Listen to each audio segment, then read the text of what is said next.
Let's start. I was waiting for others to join, but most of the people will be looking for, I think, recorded sessions. So just wait on. I'll start with you people. Rest all can view the recorded sessions only. Okay. If you get any doubt, you can ask me. So you people have given this test, right? The first one. Yes, sir. Okay. This was a quality test. So how did you find the test, Shoaib and Vishal? So pretty tough, sir. Little tough. Okay.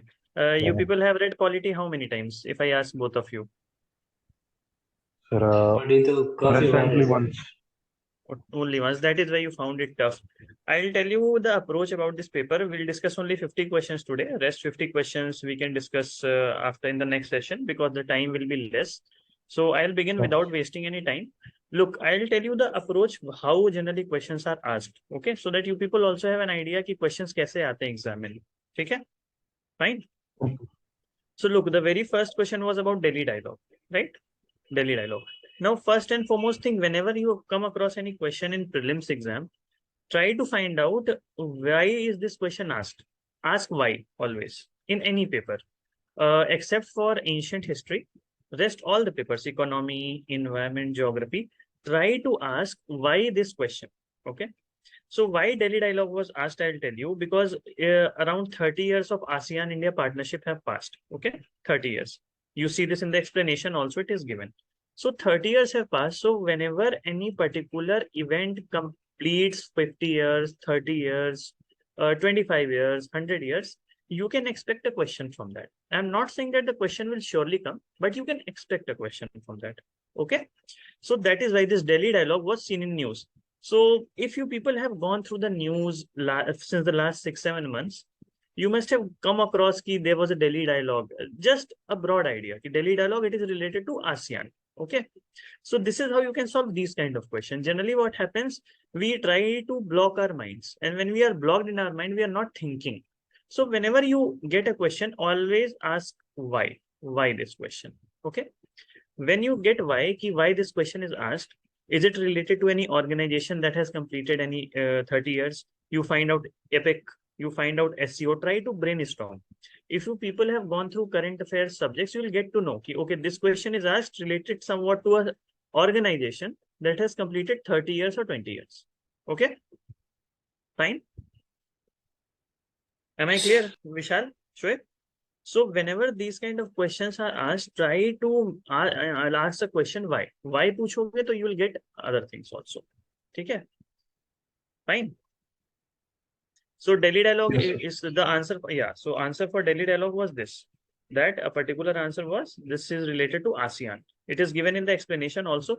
It is a bit, I will say, it is a bit factual question.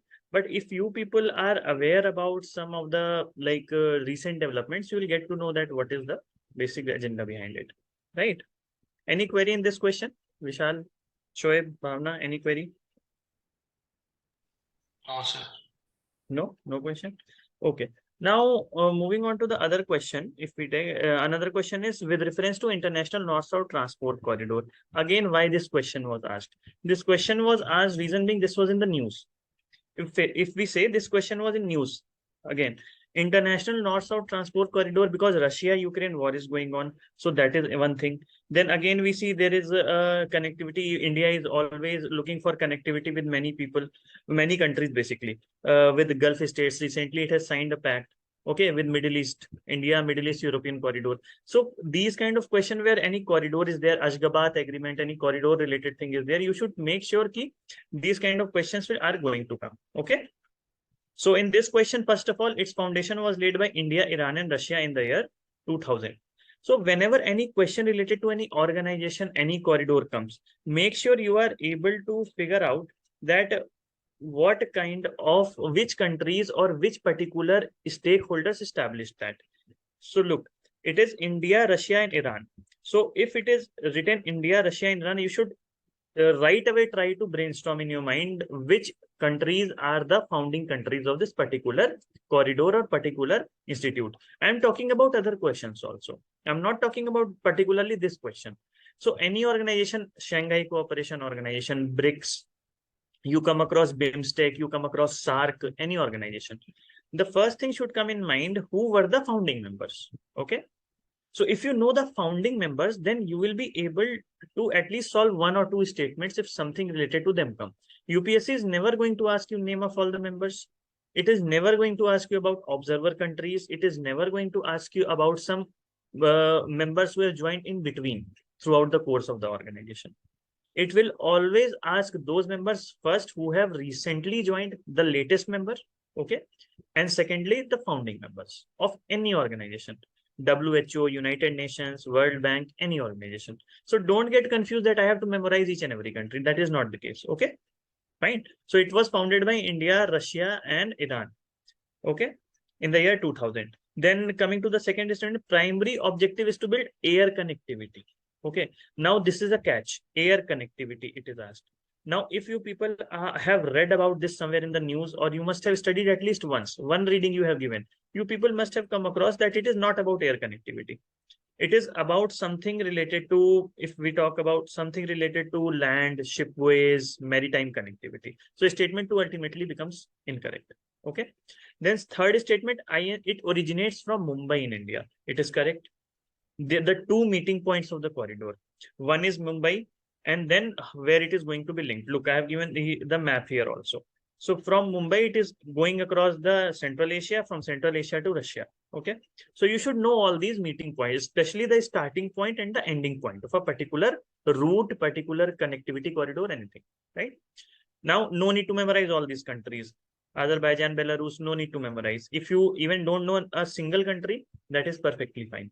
But founding members and the latest joinee you should know. Okay, clear? Clear with this question? Shall I move ahead? Okay. Yes, Vishal. Generally, there is a perception like in this, like the data or any date or will be given will be mostly wrong. No, Vishal. Generally, it is happening since last few years, but now it will not happen. Don't worry. Now, when we talk about data, year 2000, okay, here the data is given. Fine. So look, the year which is given is 2000, 2015, 2016. Generally, UPSC does not play with data. Here you have to take a risk. UPSC plays with data very rarely. बहुत कम ऐसा होता है कि UPSC ने data के संग खेला हो. किसी मतलब जनरली आप 100 में से 2 या 3 क्वेश्चन पाओगे, तो उतना risk you can take, right Vishal? But I can assure you UPSC is not going to mingle with the data too much. Okay, Okay, sir. third statement. Now here it says about emergency. The proclamation of national emergency suspends the fundamental rights guaranteed Article 19. Second is authorizes the president to suspend. Now these kind of question I know you people may be able to solve, but the issue comes where you have to find out between A and B whether the second is explaining the first or it is not explaining the first. Okay, this is the basic dilemma with all the aspirants I know. Okay, so I'll tell you how to solve these kind of questions.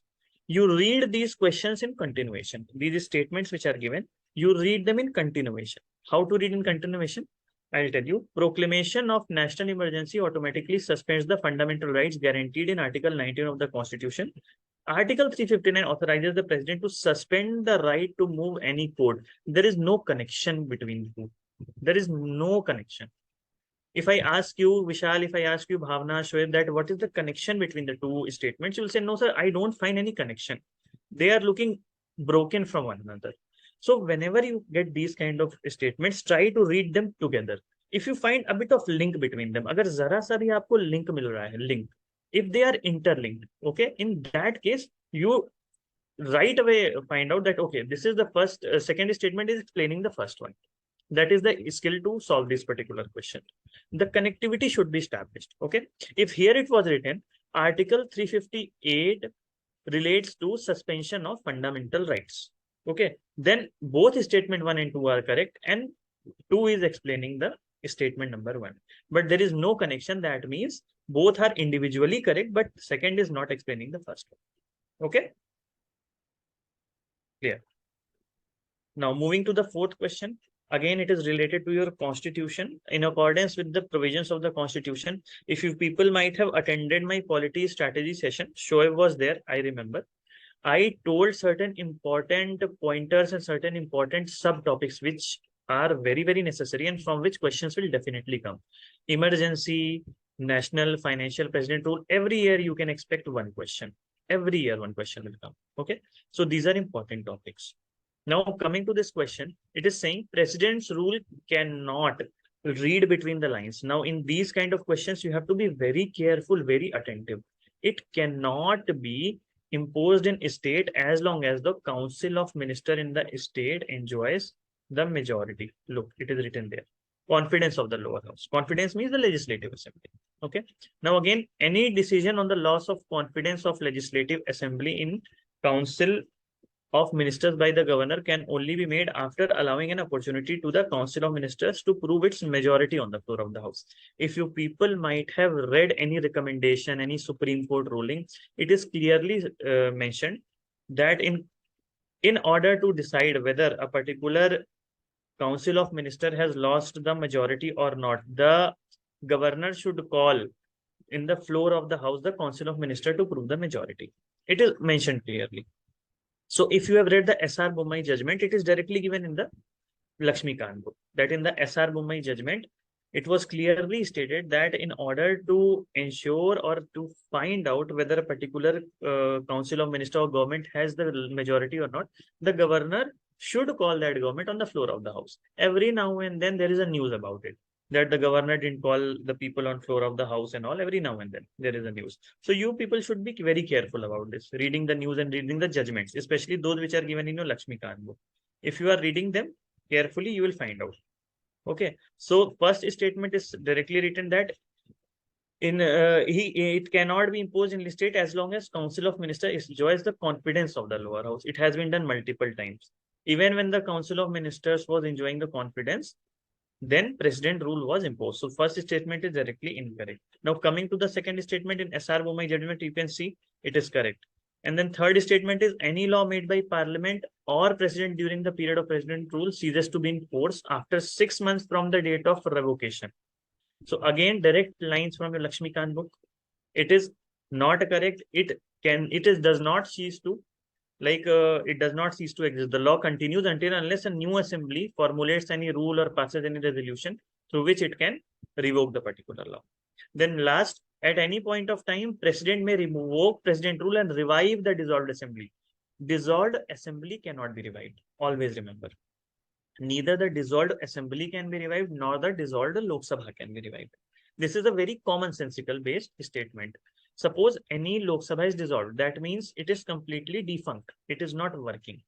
तो जब वो dissolve हो चुकी है, who will again revive it and who will again bring all the members to the house? No, there has to be a new election that has to be held. Okay. So when new elections will be held, only then. So this statement again becomes wrong on the face value. Clear? Clear, Vishal? Clear, Shoaib? Bhavna? Yes, sir. Sir, for breakdown of constitutional machinery, it can be dissolved, right? Come again? For breakdown of constitutional machinery Yes. and Yes. like Breakdown of constitutional machinery directly brings in action under Article 365. So it can be dissolved. Totally. Okay. Next question is about ordinances. This is again directly taken from the Lakshmikant book. That re-promulgation of ordinance with the same text without attempt to get it passed by legislature is liable to be struck down by the judiciary. Correct. It is directly given from your DC Vadava judgment. Now again same kind of question. Now read it. Look, read in continuation. Ordinance making power of the governor is not parallel power of legislation. So second statement is giving you the reason of the first statement. The re-promulgation of ordinance with same text without an attempt to get it passed is liable to be struck down by the judiciary. Means it will be null and void. Why? Because ordinance making power is not parallel power of legislation. Okay. Basically, these two are interlinked to each other as compared to the previous statement. That is why I said read the statement together. Just block this. Just block this section totally. In your exam also, just hide it from your hand. When you hide it and then read the two statements together, if you find that the both of them are interconnected, interlinked, that means the second statement is explaining the first statement. Okay. There is no hard and fast rule, no confusion here. Okay. Now moving ahead. The sixth question is with reference to judicial pronouncement. This is a bit of factual question, I'll say. No logic was involved here. This was a factual question. Now, coming to facts, it is written in Champakam Dorai Rajan case, Supreme Court ruled that DPSP have to conform to and run as subsidiary to fundamental rights in case of conflict. Yes, directly taken from your book, and it is absolutely correct. Now, there is a catch. In Keshwanand Bharti case, the Supreme Court held that Indian Constitution is founded on the bedrock of balance between FR and DPSP. It is Minerva Mills case. If you people have read the DPSP chapter number 8 in your Lakshmikant book, on the second last page, directly it is given that they are found on a harmonious balance between directive principle and fundamental right. Okay. So second statement ultimately becomes wrong. Now coming to the third statement, it is written that in Minerva Mills case, Supreme Court ruled that fundamental rights under Article 19 and 14 were subsidiary to DPSP mentioned in Article 39B and C. Now again, 39B and C were granted primacy. Again, from the same chapter, chapter number 8, page second last page. If you go and find it out, you will find out, okay, these are the statements. This is directly taken from the book, but I would say this is a factual information. If you people have read the chapter once or twice, revised it, then only you will be able to solve it. Okay. Next question deals with dissolution, lower house. So it says statement number 1, Council of Ministers is dissolved as soon as the lower house is dissolved. So look at the statement first. Council of Ministers is dissolved as soon as lower house is dissolved. Don't you think there's a bit of fussiness, a bit of dicey statement it is? How can Council of Minister will be dissolved as soon as lower house is dissolved? First, it will get suspended. It will not get directly dissolved. Okay. So this question is totally wrong statement basically. Okay. Because Council of Minister does not cease to hold office. It is given in your Council of Minister chapter. So this line again is directly taken from Lakshmikant. I am emphasizing on the point that if you read Lakshmikant, read between the lines. If you have read line by line very carefully, you will be able to understand and solve the statements if they are given from the book, static ones. Okay. Second is, Speaker vacates the office as soon as the lower house is dissolved. Again, this is a logic-based, commonsensical-based statement. Speaker does not vacate office immediately. He will not vacate his office immediately because if Council of Ministers is dissolved, Speaker is also gone. That means the house is totally not functioning. It is totally void. That doesn't happen. Okay, so this statement is also incorrect. Third is, President may refuse to act in accordance with Prime Minister's advice to dissolve lower house if former is of the opinion. Former here means president. Former means president. If president is of the opinion that PM has lost the support of majority in the lower house. This is again a very commonsensical logic-based question. Suppose I am the president and Vishal is the prime minister. If he commands a majority in the government and he advises me upon something, gives me recommendation, I will say, yes, you are a people's representative. Your government is in power. It is enjoying the confidence of the house. I will listen to your advice. But take an example. If the government has lost the majority, if the ministers are not having that much confidence of the house, how will I trust them? So ultimately, this brings me to the conclusion that, okay, the prime minister does not have the support and backing. Okay. And he has lost the majority in the lower house. I'll not trust him. I'll not go according to his advice because that will be his individual advice, not the advice of the people. Correct? So this statement is again correct in this case. Right? So only one is correct in this particular scenario. All right. Moving ahead with the next question. Next question again is a factual question. Again, I'll say this does not require you to use any logic or something. If you have read the precedent chapter carefully, if you have read the contents of it, you will be able to solve. No person has occupied the office of president more than 2 terms. Now, this question is correct because as you see, you people might also have read in the last few years, you must not have heard anybody occupying president's office more than once. Okay.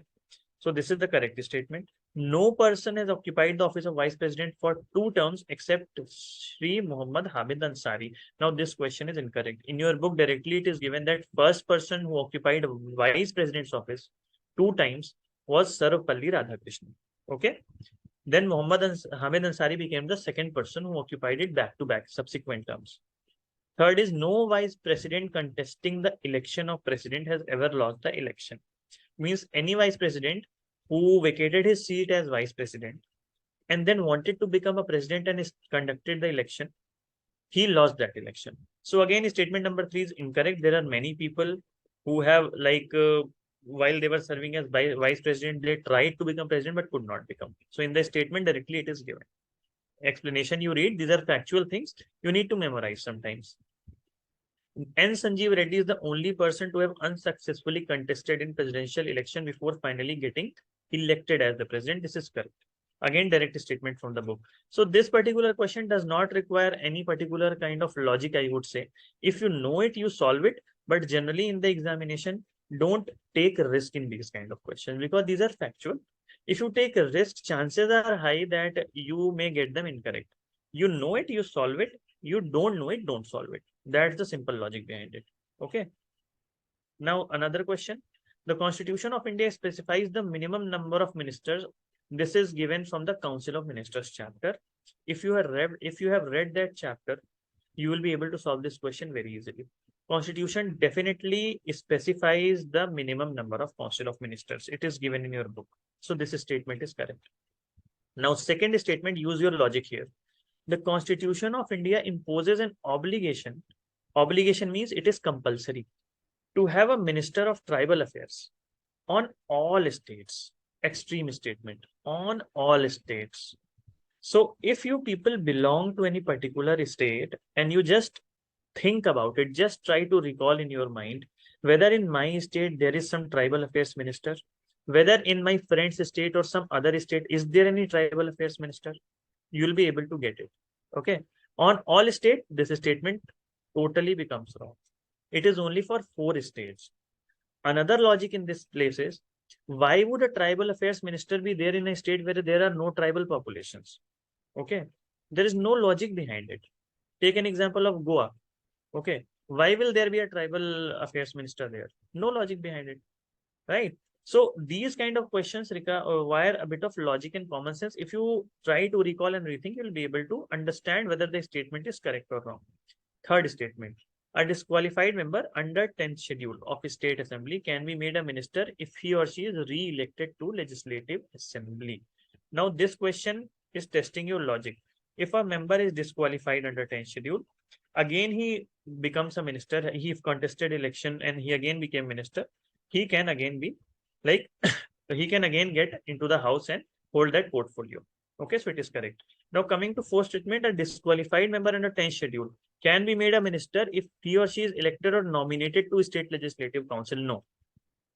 If you are disqualified under 10th schedule, again this is a common sense based statement. अगर आप disqualified हो 10th schedule में anti defection law में and आपने election contest ही नहीं किया, you didn't contest election, the party just got you nominated to legislative council, will it be justified that you are again becoming a minister being a disqualified member? No, this is not justified. Okay, so just use your logic here that if this was the case, then every disqualified member would be going to become a minister, because if he is thrown out of the house, he is disqualified from the house, the party will give him a seat in the legislative council. Similarly, a person who is disqualified in the Lok Sabha, the government will think, okay, we'll nominate him to the Rajya Sabha, let him become the minister. Let the anti-defection proceedings go on. So this will be a fraud on democracy. This will not be correct. Okay. Going ahead.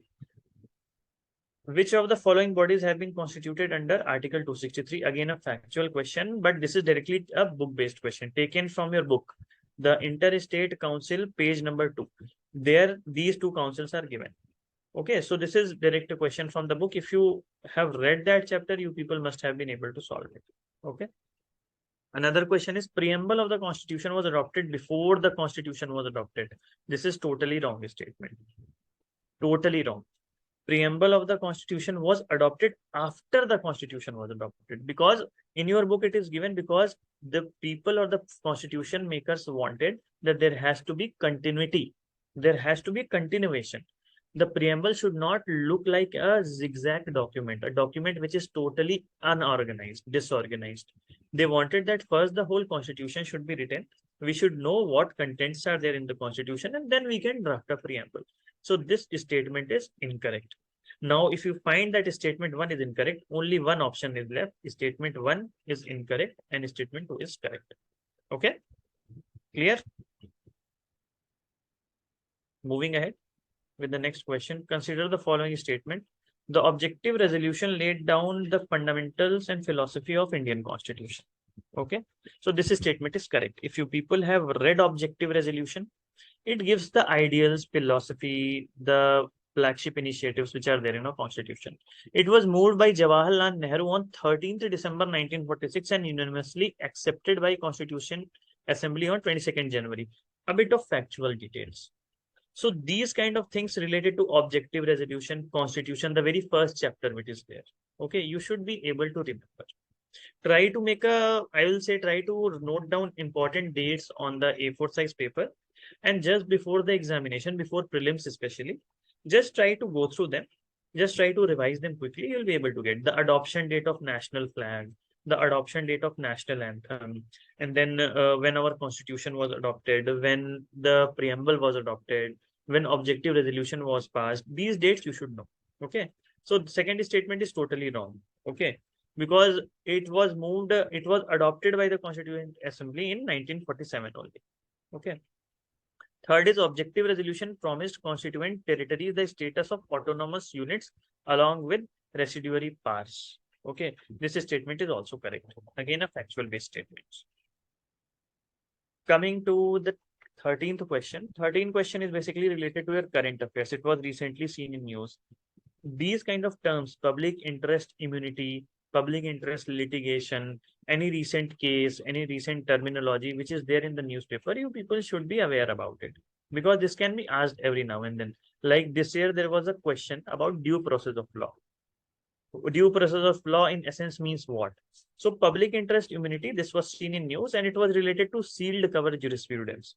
If you people have not heard about sealed cover jurisprudence, I will tell you something about it. This basically relates to, suppose if someone of you wants to like file a closed application in the court, okay, a closed letter you want to send, or you want to give a closed complaint to the Supreme Court. You don't want to disclose your identity. You want to be anonymous. In that case, what will be there? A sealed cover jurisprudence or sealed cover case will be heard.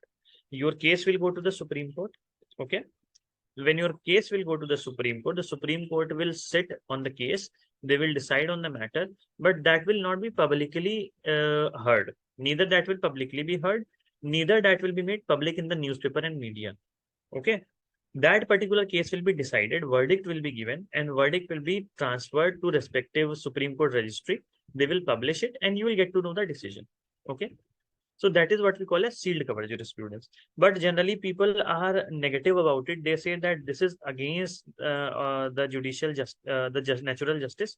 Reason being, if judiciary is for the people, if judiciary is there for the benefit of the people, we should also know what is going on in any case. It should not be opaque. It should